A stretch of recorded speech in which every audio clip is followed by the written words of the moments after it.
there's like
really shredding it out here.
Let's just, we've got all the jitters out now. All right, hello everybody, Peter Draws here. Look, let's put the I'm in impossible. I'm possible. You know, we can do anything, kind of. All right, look, I'm drawing here in the mole skein again, and it's happening. I'm started out here with a little sketch with the construction pencil, just scribbling it in. I know I don't usually do that, but sometimes it's the things I don't usually do that it's that voice crying out to me, and I have to walk towards it and see what it's saying. And this time the voice crying out to me, it was a light pencil sketch. And I used a reference from a book called, I don't know what the book is called. It's something it's a very popular human reference, how to draw humans, you know, Bridgman's Drawing from Life, I think it's called. Yes, it's very popular. A lot of people use it when they're trying to draw humans that look like humans. And I used it to draw today a human that didn't look that much like a human.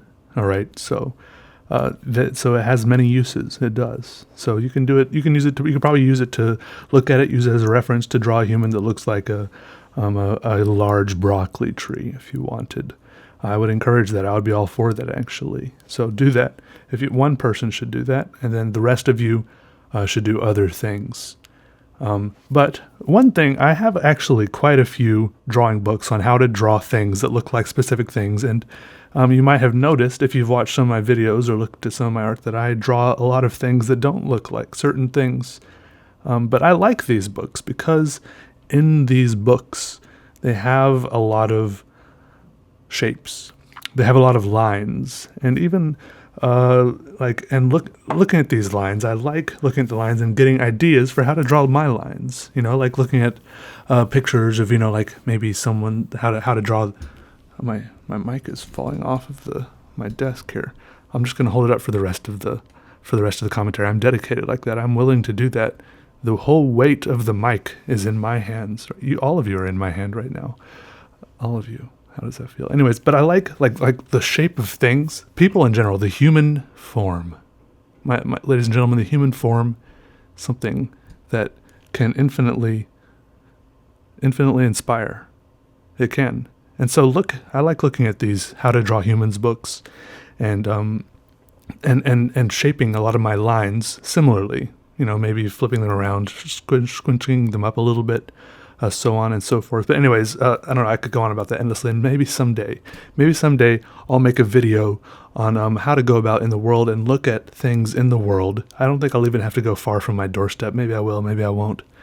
But maybe just pointing out a few things to you, running my fingertips over a few things that can give you some ideas and could give me some ideas on how to, like I'm touching some things on my desk right now that could give me some ideas on what to draw. But there's inspiration everywhere. You just have to be alive and awake. I read that somewhere, and it's so true.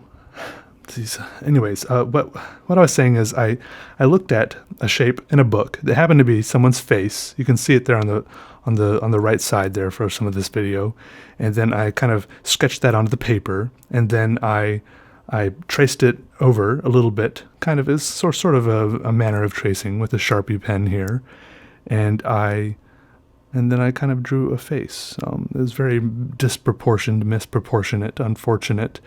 A very long nose, tiny mouth that could not enjoy a large hamburger. It would have to nibble away at it like a mouse.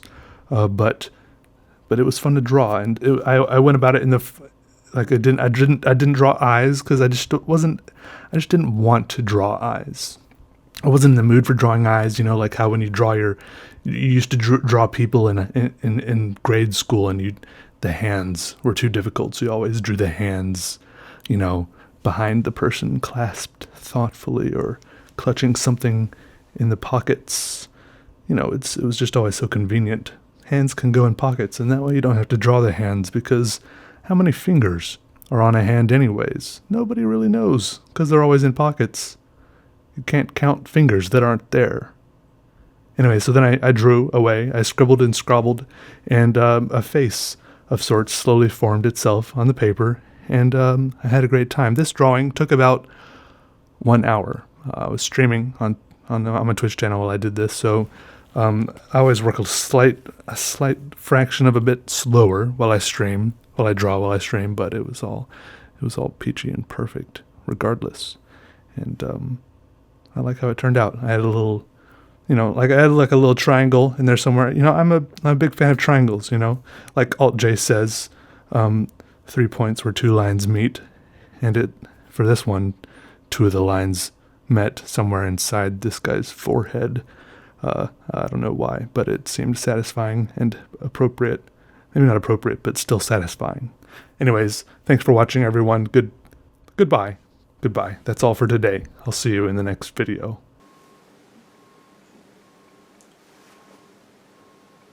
You guys ever get those floaters in your eyes?